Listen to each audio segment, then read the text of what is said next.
similar in a lot of places. Relative similar bans, although kind of flipping the sides over quite a lot. Obviously, makes sense in the end, right? As the blue side team, you really don't need to be taking away something like this Orianna. It's just going to be this Camille banned away again. God, the threat of the Camille support really is looming large over a lot of these teams' heads. So another option for on what would it be? Instead, they're going to get Shun, something that can dive that back line, whatever it may end up being, in the Vi, which has been a champion that he's done really well on. Junhao going to get his Lee Sin. That was banned away from him in Game 1. Indeed, and by something that was banned away previously as well, so both of these two picking up things that they didn't have access to previously. Going to be the Annie locked in right here for Heru. I really like that because that shuts down a lot of the traditional picks that Knight really likes to play, and it's going to force him onto something a little bit different here potentially. Currently hovering on towards the LeBlanc, which is one of those champions where, yeah, if you want to just roam around the rest of the map, go get involved elsewhere, and look to blow up the backline could always be fun. Never would complain about a Knight LeBlanc pick, but instead going to get something safe for Wenbo in the Rumble. Another champion that he has definitely had some experience on, and there it is! The first lock in Tier 1 competitive League of Legends will be played by none other than Knight. I'm sure you've all experienced the lock gameplay recently, whether it be a lock on your team not knowing how any of the buttons work and running it down, or a lock on the other team who seems to be Knight playing this champion versus you. It's really strong at the moment. The base stats on it are kind of crazy. The overall kit, super snowbally, super aggressive early on. You want to get this champion rolling as quickly as possible. Those stacks off of the ulti as well means that it can scale beautifully into the late game. And it loves squishy champions, which so far, ThunderTalk not exactly putting themselves together a particularly tanky opposition to it. And a lot of mobility, a lot of ability to push and roam alongside Shun. Maybe a difference in playstyle a little bit. It seemed like a lot of the times BLG wants to focus on getting Knight very fed in the mid lane, specifically with the help of On. I think this time Knight will have the ability to impact his side lanes a little bit more. What will that mean in terms of Viper's selection, On selection, as well as we're still waiting for the bot lane to be picked up? Not 100% sure. Do also want to call out that I think lock bot lane has maybe been a possibility as well. I don't want to like say that. Don't say those words. But it is Viper, and he's been known to play some interesting stuff. It could happen in this situation, but I really hope that we get to see Knight right here on the lock, because this is just gonna be so much fun. The Annie matchup specifically is a pretty interesting one overall. The lock looks like it does really well into it so far. Obviously, we haven't seen it in competitive yet. We haven't seen how all of this is going to shake out, but got to see a little bit of the lock previously on the NLC yesterday, and it lost in the end, but it was destroying people. I mean, the backline access this champion gets was crazy. And you see BLG banning away 80 carries that are safe and can potentially escape a lock, making sure that On has very little options to do just that. It'll be a Bard lock-in for Feather, so potentially more leaving on an island. We'll see what exactly that final pickup ends up being. At least at this point, Bloxer, we are seeing more draft resources be thrown into this bottom laner for TT, which is a good sign. Yeah, very much so. They are looking to potentially try to play around this lane as quite an aggressive look for them. They obviously need to be careful, as we've been talking about, right? The roam potential out of the lock could change things up. I like this out of BLG as well, grabbing themselves this Jhin, recognizing that unless you're going to go hyper-aggressive right here, you know, grab a Kai'Sa that can jump into the back line alongside, you kind of need some extra safety. You need to be sitting pretty far back.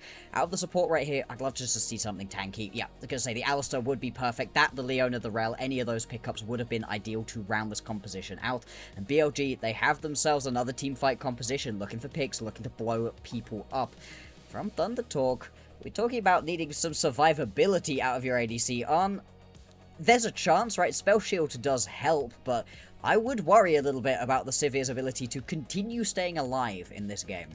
Yeah, you know, you Spell Shield 1 Q, he throws 2 more at you. You know, he's just got a lot of ability to close gaps, to take down and backline carries.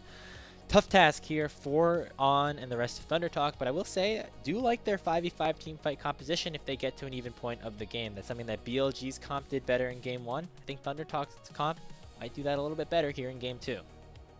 Indeed, indeed. These are really interesting back and forth, and for ThunderTalk, it has to be the pick potential. This is why I'm, again, a little bit dubious in this situation about this Sivir. You're looking for picks. You're looking to blow someone up to start this team fight out, whether it be through the Annie, whether it be through the public execution, or you separate someone out with this Lee Sin, finding a great insect. All of these things don't necessarily play super well into the Sivir, and without some proper frontline in front of a Sivir, that can also be pretty worrying. At the same time, you look on the other side of things, and BLG's composition, they know what they want. Front-to-back team fight with a bit of extra backline access for Knight. I think it just works overall that little bit better. We've been waiting 3 series, 2 days here on the LPL for the newest champion in League of Legends to make its debut on Summoner's Rift. A lot of hype about it. You see the Kespa Cup, you see the NLC, as you're saying, a lot of these secondary tournaments and leagues getting a lot of really good gameplay out of this champion. Knight now has the opportunity to debut it on the LPL stage. Try to close out this first series of the day for them, first series of the season, I should say, and to send ThunderTalk home with an 0-2. Indeed, if they are able to do this, it is going to be really, really fun to see. I was hoping for a ThunderTalk win before the lock was locked in. Sorry, not anymore.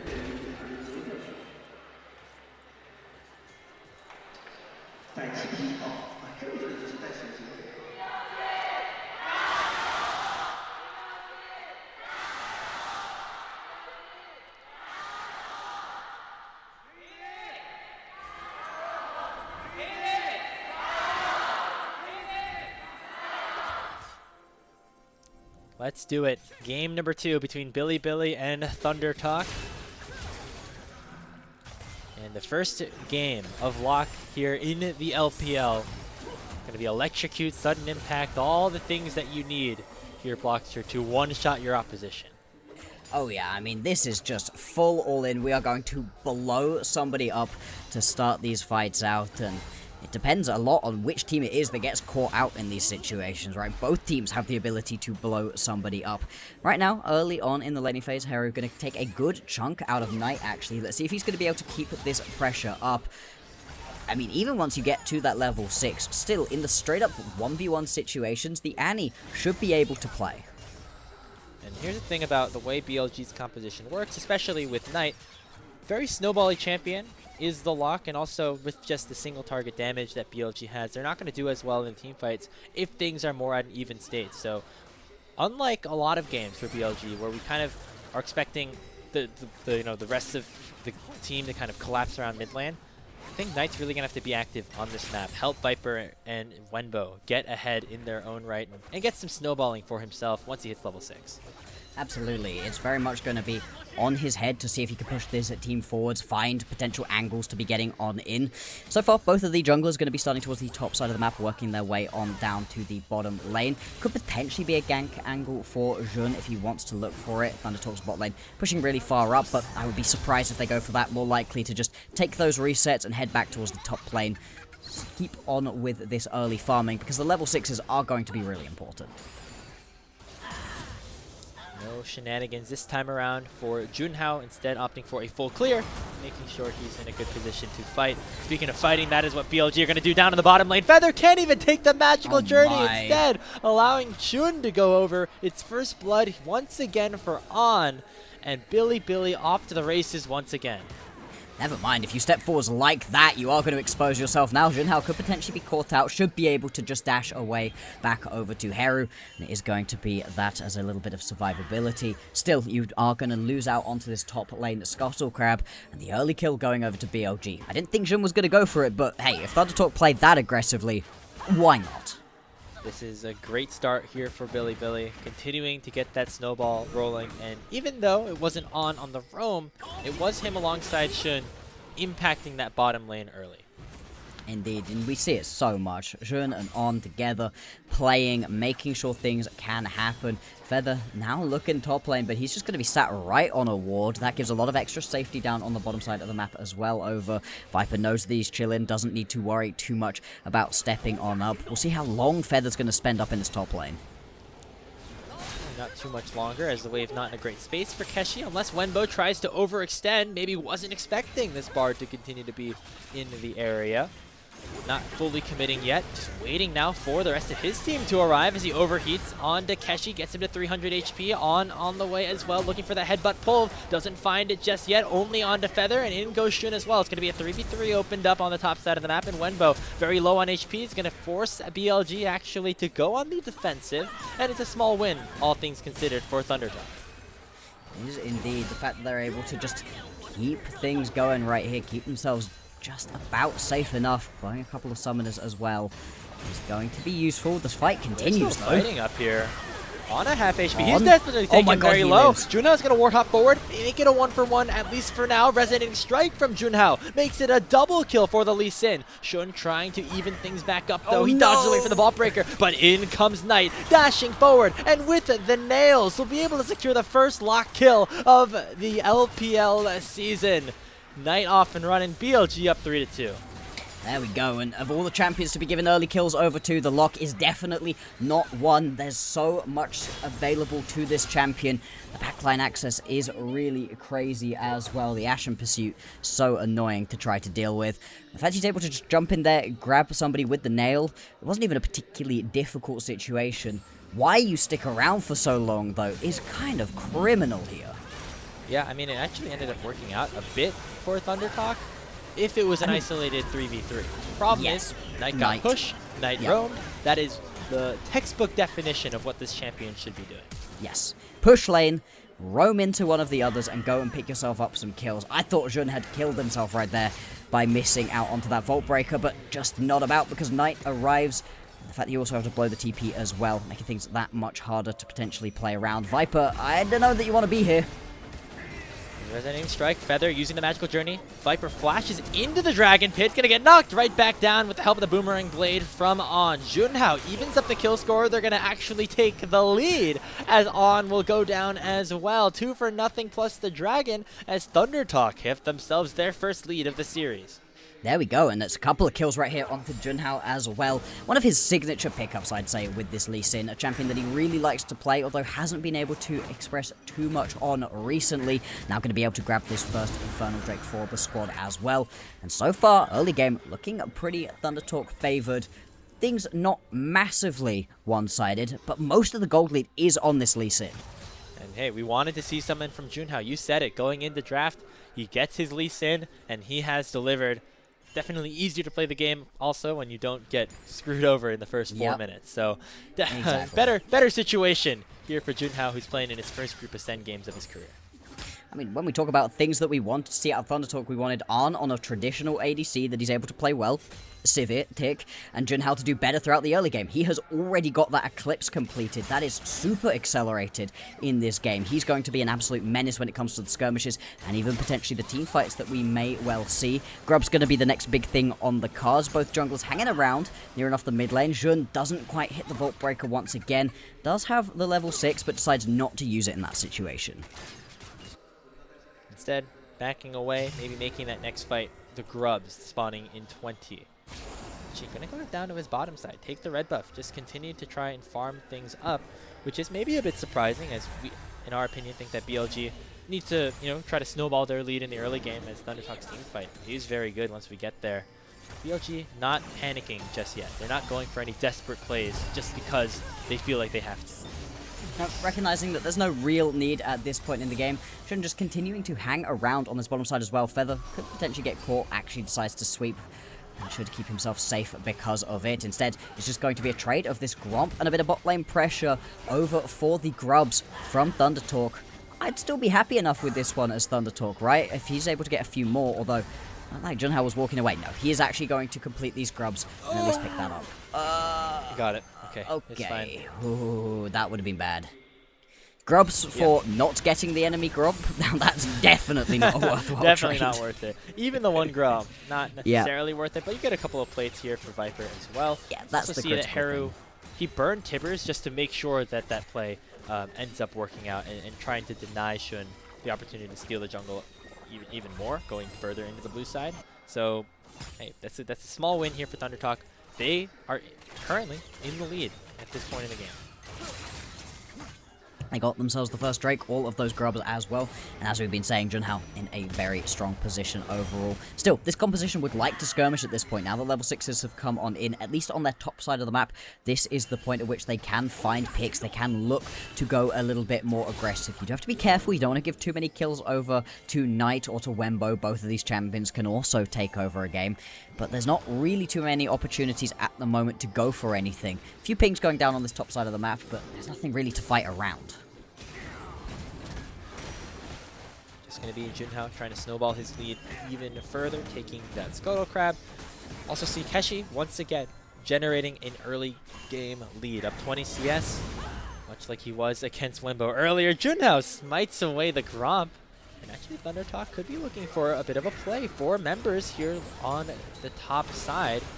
Target could be Wembo. There's the stun that connects, but does a nice job clearing the wave out and making sure that his team will win. Everybody just going to be able to get back away from this one. Still, they could get collapsed upon a little bit underneath this tower. On, kind of getting left to the wolves here.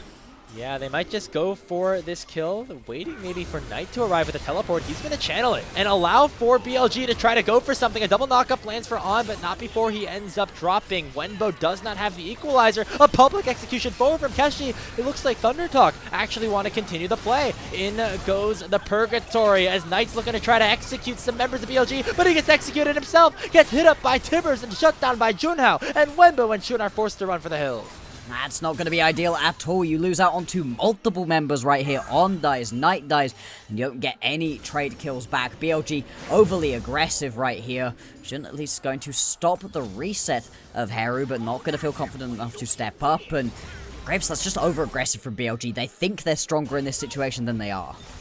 Definitely did not work out for them. Now in the bottom lane, curtain call open here for Viper, just using it at this point to clear the wave out as On pops on the hunt, and will make sure he does not go down, despite being down about 20 CS. Indeed, indeed, and we'll have a look back at what ends up happening on this one. Knight is teleporting in, but the kill goes down onto On so damn quickly. Just not able to survive at that point, doesn't have his ulti available to him at this point. It just doesn't buy enough time. Nobody's low enough. Knight jumping in, thinking he could go forwards, but immediate Annie stun. This is the worry about having picked the lock into the Annie. If you jump in and you just get bear slapped back, I mean, there's very little you can actually do. Hard CC is the big problem for this sort of squishy AP burst champion. Yeah, just immediate lockdown from the Tibbers prevented Knight from getting anything off of that play. Not there just yet, as he has been off to a bit of a slower start in this opening lock game in the LPL. Now Dragon going to be the target. Shun goes forward with the ball breaker, forces the magical journey away from Feather. BLG ceded that first Dragon to ThunderTalk, remember, so they are really on the backside in a lot of different situations. Knight hunting down Heru, but won't be able to close the gap as BLG claim that Scuttle Crab, but ThunderTalk will claim positioning around the Cloud Druid. They will, so it's going to be a bit tricky for BLG. Where is their angle to go in? On does now have himself that ulti available, so he can afford to tank a little bit more. There's TP advantage for Keshi. Wembo's not going to be there and under any circumstances. Will be the execute and the secure for ThunderTalk as Junhao gets the Drake and the one-shot Shun as well with Tibbers on the next target. And the teleport has come in again for Keshi. A 2-0 for TT as they are routing BLG in the early game. Yeah, they are. This has been a real bad look from BLG so far. The composition just cannot stand up to the hard CC available to ThunderTalk. The damage as well between this Annie and this Lee Sin, so much. Knight never even got in that game. Never even got to step up in that team fight. And it means that ThunderTalk are now up 3,000 gold in their first matchup in Group Ascend. Take another look at this replay. And I understand what's going on from On right here. On and Jun looking to step up, buy a little bit of space, see if you can potentially steal it away, but Junhao just gets the smite off, and then the fact that you're using the Vault Breaker into the background, yeah, exactly as the Tempered Fate hits, there's no damage available to you. The fight does a tickle of it, but Viper's not doing anything, Knight's not doing anything. Beautiful right there from Feather. Feather, the longest tenured member of this team, was with TT back in 2025 when 1XN was on this roster. Everybody else is gone. He's still there. They decided to make this guy their cornerstone, and so far has delivered in this game on the Bard against On. Again, a player that really has shined over these last few months in the league. And now it is ThunderTalk off to a big advantage, and again proving that they belong here in Group Ascent. Absolutely, and as you said, right, as much as it has been On who's been playing better overall, it felt like Feather got revitalized once On joined in the previous split. All of a sudden, he felt like he could really play his game, and let's see if he can get a few more big tempered fates off as we get further on into this game. Second item now going to be completed onto Junhao. He is a monster at this point, as Knight jumps on into Heru, but isn't really going to be able to do that much damage at this point. I mean, he's got Rocket Belt, but nothing else. Yeah, very defensive build so far from Knight means that you don't have the 100-0 power at this point in the game, especially when he is not snowballed the way that you're hoping a lock to be able to do at this point.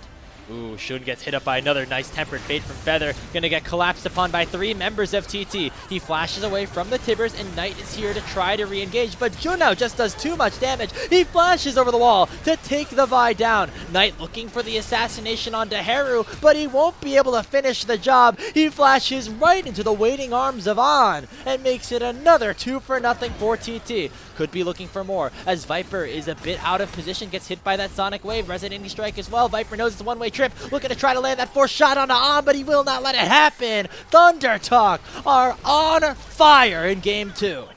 It looks like ThunderTalk are going to be in control of this one. 5,000 gold now going to be the advantage. And again, 2,500 of it sat on Junhao's head. Some great collapses coming through from these ThunderTalk members. Potentially a collapse going the other way round, as Wembo looking to get on top of Heru. Does at least Heru tag him with the equalizer. I think On's collapsing upon him. This should be it. Blast cone, maybe. They're gonna give the kill to Knight. There you go. Big shutdown. Good. Maybe that's something, but right now it's a 5k gold lead for TT. Absolutely correct to be giving that kill over tonight. He has been really weak so far in this game on the brand new champion, not showing us the best of it at this point. As we'll have a look back at this one, and like you said, Feather just beautiful with the tempered fate to start things out onto Jun. And from this moment on, you could see that it's just scrambling to catch back up for BLG, needing to get members involved. And Knight does nothing. Look at the damage he's doing to a support, to Feather, just nada. Not there. Not at that point in the game just yet.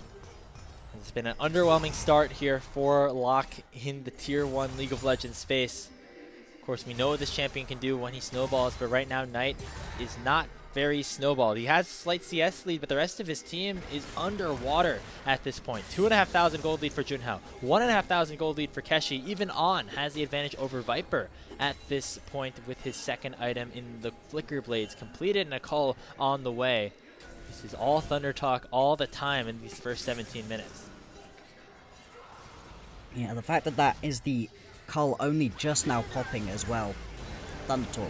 Such a big injection of gold as looking to just get a kill here. Out of position once again. He gets collapsed upon by Heru, who gets back on the board. Now Keshi looking to collapse upon On with the teleport public execution. Not going to connect, but it's still TT with the advantage. They take down the opposing jungler, and it means it's sole point for our underdogs here in this second series of the day. Sole point in just 18 minutes into the game as well. This is an accelerated one right here out of ThunderTalk. 6,000 gold, the advantage as well, and it feels like BLG are just scrambling. They don't really know how to make this team composition work overall, which I'm surprised by. It feels like it should have been a little bit more front to back, a little bit more based on finding a pick at the start of a team fight, but they just haven't had the players in position to do that yet. Very shocking situation here. Obviously BLG trying something a little bit unorthodox with the first lock here in the LPL. But just really nicely done by ThunderTalk to hold steady and to know that they have a chance here in this game, even against the defending champions of BLG. Junhao on the Lee Sin has been spectacular. 6-1-6 so far, has that second item completed and could even be looking for more. And BLG's chances of coming back into this game are running out by the minute. Oh yeah, this is not exactly a composition that is good at getting back into games after falling behind. The Vi, the Lock, even the Jin to a certain extent don't want to fall super far behind and can struggle to get into games in which they have done so. The Lock specifically. This champion needs to stay ahead of the curve because the second you start finding some extra health to make you a little bit tankier to it, it can be such a struggle. Feather just going to be able to magical journey his way away from a potential threat situation as we watch BLG losing more and more of their map right here. Steal the red buff. Shun has had a tough game. Every time he tries to go in, there's stun after stun after stun, and there's not a ton of follow-up for him either. So BLG down 7,000 gold at the 20-minute mark. I don't know if there was even a game at MSI where they were down this much at this point of the game. It's really early on, and this is exactly what we were hoping for from ThunderTalk. As we talked about, we didn't necessarily need them to win this series overall, but if they're able to pick up a game, if they're able to show some good fight back versus a team of the quality of BLG, even as diminished as they may be without Bin, that is going to be a great sign for ThunderTalk going on forwards. A great sign for them here in Group Ascend once again. Only time will tell how much this will mean for both ThunderTalk, if they can take this positive momentum moving forward, or for BLG, who weren't expecting to lose this series coming in, even with a new top laner. And honestly, it's been more than just Wenbo in this game specifically, so things to work on, even for a team that has won the last 2 splits of this season, been to international final after international final. What can they do here to try to come back into this game, to try to make sure they're in a good position for the rest of the regular season? And you know that BLG can find a way back into this game. Even this one is going to look pretty tough overall.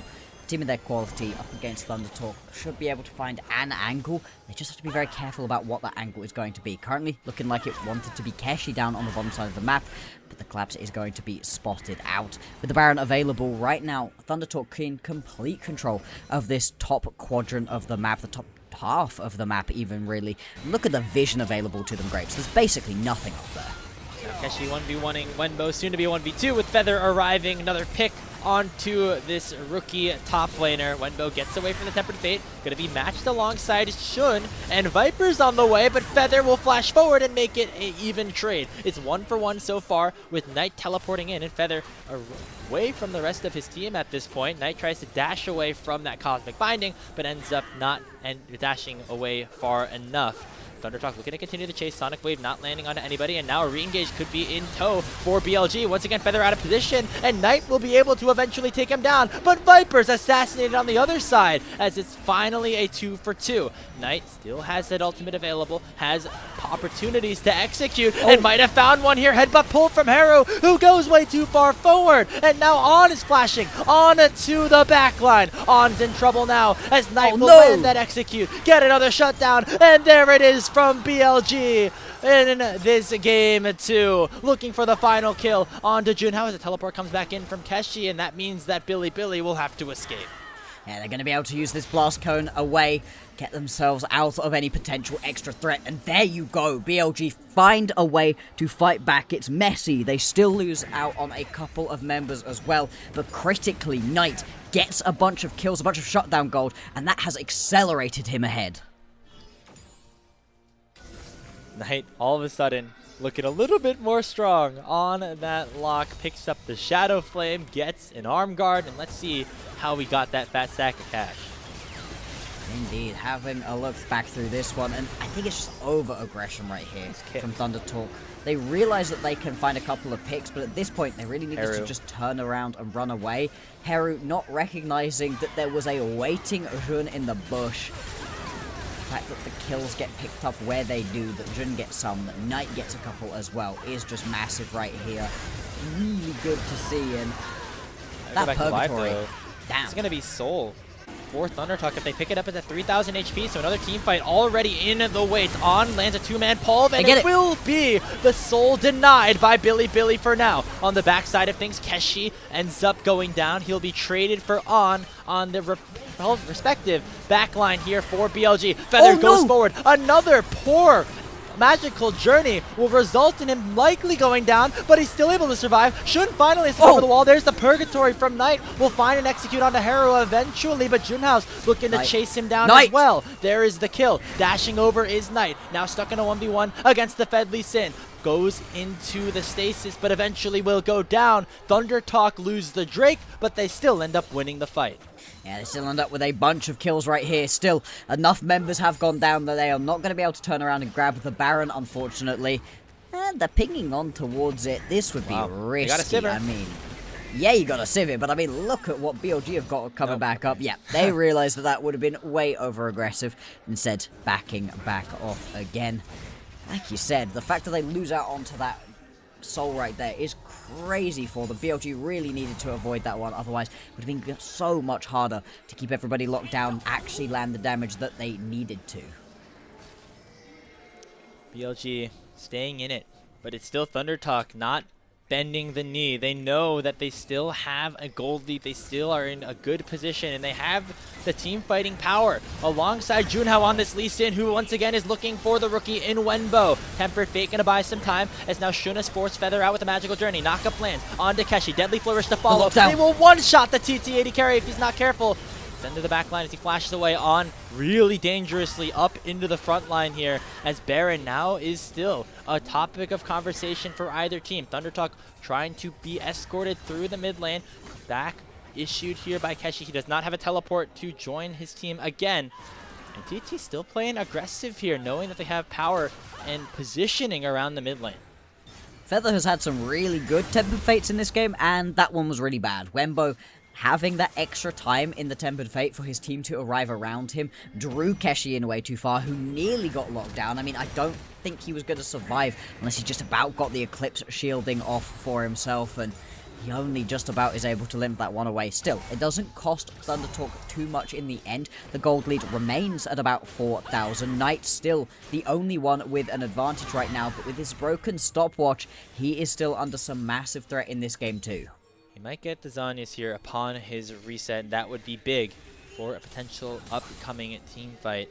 There it is. Full hourglass now completed. And now Wenbo's going to get targeted. Feather just whiffs the flash, but it's not going to matter anyway. Keshi lands the public execution, and it will be Wenbo going down. 4v5 now for BLG. On has to pop the Unbreakable Will. Flashes underneath his tier 2 tower, which has now been denied by the Tempered Fate. Curtain Call not going to find a kill, as ThunderTalk doing a nice job to body block. And with the top laner down for BLG, Bloxer, maybe this is the time for TT to start up the Baron.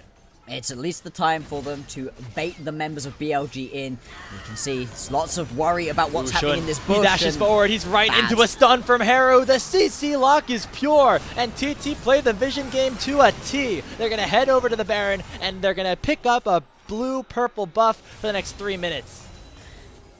Baffling decision right there out of Jun. I mean, they were scared of that bush. They knew that bush was scary. And he decides to just jump straight in on towards it anyway. I mean, you're playing into an Annie. You cannot do that in that situation. It's going to cost BLG the Baron. And now BLG up by 6,000 gold. The gold lead just continues to expand out. You can really see it reflected in the items coming through at this point as well. The jungle item gap is massive. Same thing happening in the top lane as well. And it's just going to keep getting worse and worse as ThunderTalk. They have a composition with plenty of scaling available. On is now hitting like a truck. Situation for BLG where they're the ones who need to find picks to have their composition succeed, and they're the ones getting picked out, notably Wenbo, multiple times. Might not always result in a death.